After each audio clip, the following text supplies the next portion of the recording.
तो अब कहीं देखें, प्रत्येक कैंडिडेट के माइंड में है कि मैंने जितने स्कोर किए हैं क्या वो पर्याप्त हैं सिलेक्शन के लिए, क्योंकि एसएससी सीजीएल एग्जाम्स जो मेंस एग्जाम हुआ वो टीसीएस ने लिया और टीसीएस ही टाइप से आया, मतलब प्रत्येक तरह से टीसीएस ही था, एडिक्यूटी नहीं था।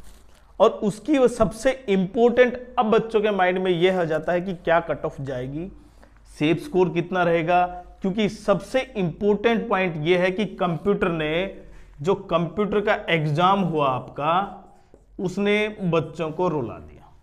और इसीलिए जो सीपीटी पोस्ट और नॉन सीपीटी पोस्ट हैं उनमें बहुत से बच्चे अगर क्वालिफाई नहीं कर पाए तो वो किसी भी पोस्ट के लिए एलिजिबल नहीं होंगे। सबसे इंपॉर्टेंट ये है कि आप क्वालिफाई जरूरी है, और अगर क्वालिफाई नहीं करते हैं तो आप किसी भी पोस्ट के लिए एलिजिबल ही नहीं होंगे। अब बहुत से बच्चों के माइंड में है कि लगभग 10 क्वेश्चन ही अटेम्प्ट हुए हैं, अगर 10 से 12 मैक्सिमम है, अगर 10 क्वेश्चन अटेम्प्ट है उनमें से अगर 4-5, आप समझ पा रहे हैं जो डर, क्योंकि प्रत्येक बच्चा ये सोच रहा है कि बस क्वालिफाई जरूरी है, क्वालिफाई होंगे या नहीं मार्क्स बाद की बात है।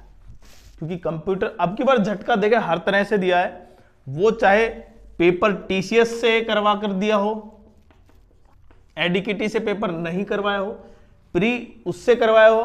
अब इससे एक इंपॉर्टेंट पॉइंट ये भी है, क्या अब जो 2026 में एग्जाम होंगे क्या वो टीसीएस बेस होंगे या एडीकेटी, क्योंकि शायद संख्या ज्यादा थी ये इसीलिए टीसीएस बेस दिया गया, हो भी सकता है बाकी एग्जाम संख्या कम हो तो उसमें एडीकेटी बेस चल जाए, लेकिन जो होगा वो भविष्य की बात है। अभी हम इस पॉइंटों पर डिस्कस करते हैं। देखें, एक सीपीटी पोस्ट होती है, एक non CPT post. Non CPT post में यूआर, ईडब्ल्यूएस, एससी, ओबीसी और एसटी, इनके मार्क्स अलग अलग होते हैं। नॉन सीपीटी पोस्ट मतलब कुछ ऐसी पोस्ट हैं जहां पर कंप्यूटर प्रेफरेंसी ज्यादा चाहिए, तो उसके मार्क्स लगभग कितने हैं, 18, 15, 15 और 12, 12। मतलब यहां पर यूआर कैटेगरी के लिए 18 मार्क्स होने चाहिए, बाकी ओबीसी ईडब्ल्यूएस के लिए 15 और बाकी के लिए 12 मार्क्स, नॉन सीपीटी पोस्ट। और जब सीपीटी पोस्ट की बारी आ रही है तो जैसे ये मार्क्स 18, 15 है ना, उनकी संख्या क्या हो जाती है, बढ़ जाती है। मतलब अब जैसे ही सीपीटी पोस्ट जो टॉप पोस्ट है, कहीं ना कहीं 4600 ग्रेड पे की सभी नहीं है बट सिलेक्टेड है, लेकिन अगर किसी स्टूडेंट को नहीं पता, कोई कंफ्यूजन है तो वो जरूर कमेंट्स कर दे, हम जरूर बता पाएंगे। तो बाकी अगर सीपीटी पोस्ट की बात करूं मैं, तो सीपीटी पोस्ट में देखिए लगभग यूआर में 27, 24, 24 और 21, 21 मार्क्स आपको चाहिए। मतलब अगर आपके मार्क्स इस कैटेगरी में हैं, इतने हैं, तो आप सीपीटी पोस्ट, जनरली बात कर रहा हूं मैं, जरूरी नहीं है कि यही जाए, वो एसएससी पर डिपेंड है कितनी कट ऑफ करता है, पर जनरली ये माना गया। ठीक है, अब आप इसके लिए कितने मार्क्स करके आए हैं, क्या क्वालिफाई है कि नहीं, या आप क्वालिफाई से ऊपर मार्क्स ले रहे हैं, वो इंपॉर्टेंट है। अब मैं मेन पॉइंट पे आता हूं, सेफ स्कोर कैटेगरी वाइज। देखें, प्रत्येक कैंडिडेट ने देख लिया मैथ कैलकुलेटिव था, लेकिन कहीं ना कहीं अटेम्प्ट, एवरेज अटेम्प्ट की बात नहीं कर रहा अब मैं वो सिलेक्शन वाले अटेम्प्ट की बात कर रहा हूं। एवरेज अटेम्प्ट तो बहुत, क्योंकि एवरेज अटेम्प्ट से मार्क्स ज्यादा होते हैं आपके जब भी आपकी कट ऑफ होती है, और ये प्रत्येक एग्जाम ने आप में देख भी लिया।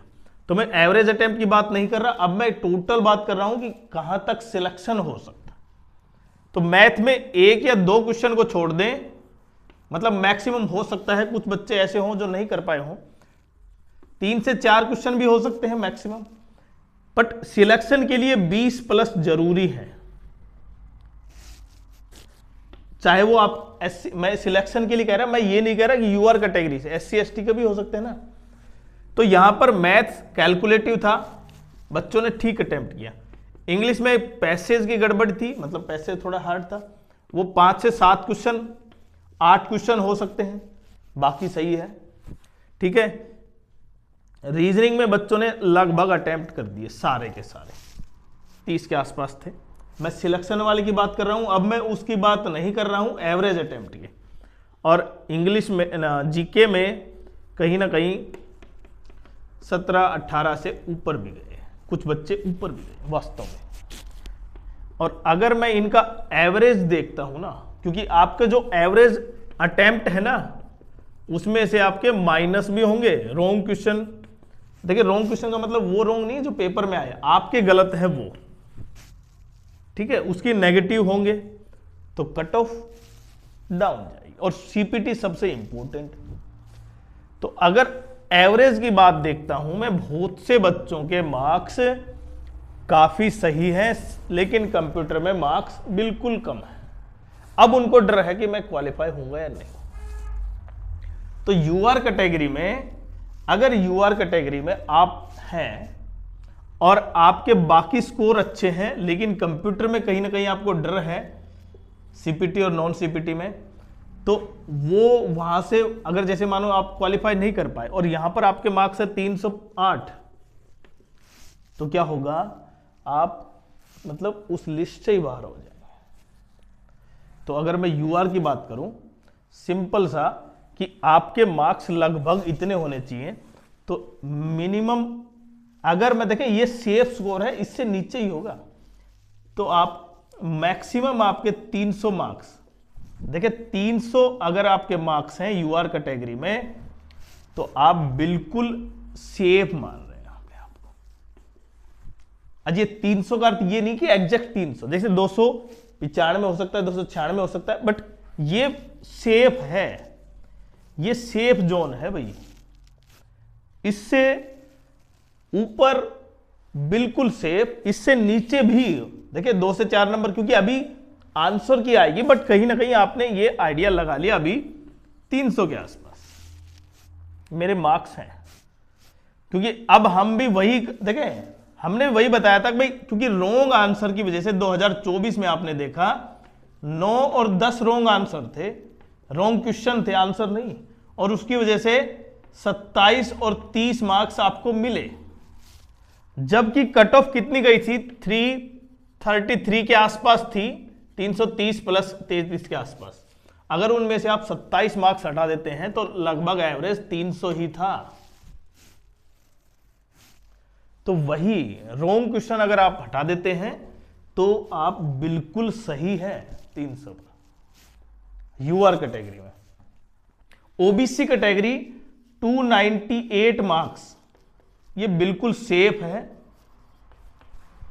2 से 3 मार्क्स नीचे है, कोई दिक्कत नहीं है, कोई ऐसा वो नहीं है कि अभी आपके मार्क्स कम है तो कट ऑफ डाउन, मतलब इतनी ज़्यादा मार्क्स कम है, मैंने तो सोच के गया था 320 प्लस मार्क्स आएंगे, ऐसा बिल्कुल नहीं।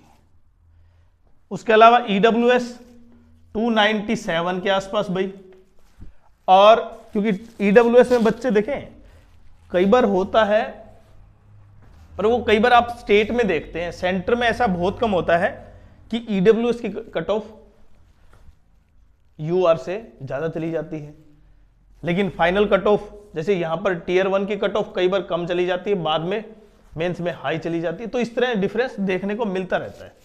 और अगर मैं एससी की देखता हूं 285 मार्क्स, बिल्कुल सेफ। देखिए ये प्रेडिक्शन आपके, क्योंकि कुछ बहुत से बच्चों से कहीं ना कहीं ये सारा डाटा कलेक्ट किया गया है कि आपके कितना स्कोर किया है, कैसे कितना क्वेश्चन था, कितना अटेम्प्ट हुआ कंप्यूटर में इनमें, और तभी एक ये रफ आइडिया सा आपके लिए है। क्योंकि अब तैयारी तो करनी नहीं है, मेंस तो है नहीं, मेंस तो हो लिया, बट अब कहीं ना कहीं आपको एक आइडिया हो और जिससे आप 2026 में उस मतलब डबल पावर से आप पेपर दे पाए। आपको लगता हो कि हाँ मैं पॉजिटिव हूं, मेरा मेंस निकल जाएगा अब की बार 2025 का, तो शायद अब मैं और एग्जाम अच्छे से दे लूं पहले। और लगभग एसटी में 270 मार्क्स अगर आपके हैं तो आप बिल्कुल सेफ हैं। तो ये था कैटेगरी वाइज सेफ स्कोर, लगभग आपके इतने हैं।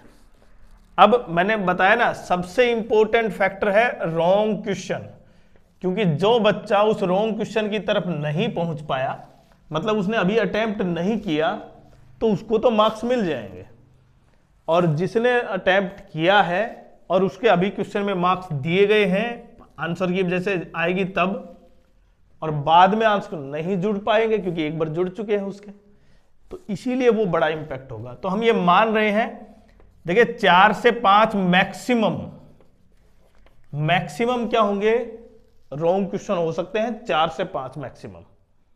जितने भी क्वेश्चन थे 60 फर्स्ट सेशन के, मैथ और रीजनिंग के, और इंग्लिश और जीके के 45 और 25, 70 ही है भाई। 130 में से आप ये मान सकते हैं 4 से 5 क्वेश्चन मिनिमम गलत होंगे, और जितने कम होंगे वो अच्छा है पढ़ने वाले बच्चों के लिए। तो अगर आपका स्कोर ये है तो आप जरूर कमेंट्स करें क्लियरली, क्या आपको लगता है ये बिल्कुल जेन्युइन कट ऑफ या सेफ स्कोर है। तो फिर भी आपको लगता है कि अब की बार 2026 में जो सिलेक्शन 2025 के पूरे साल में आपको नहीं मिला, अब की बार शायद, क्योंकि इसका रिजल्ट भी देखें इसका, क्योंकि मार्च में क्या है, इसका 2026 का नोटिफिकेशन है, तो नोटिफिकेशन के बाद जो एग्जाम होगा उससे पहले कहीं ना कहीं आपका रिजल्ट आ जाएगा। तो रिजल्ट में मिनिमम ये मान सकते हैं मार्च तक आपका रिजल्ट आउट हो सकता है।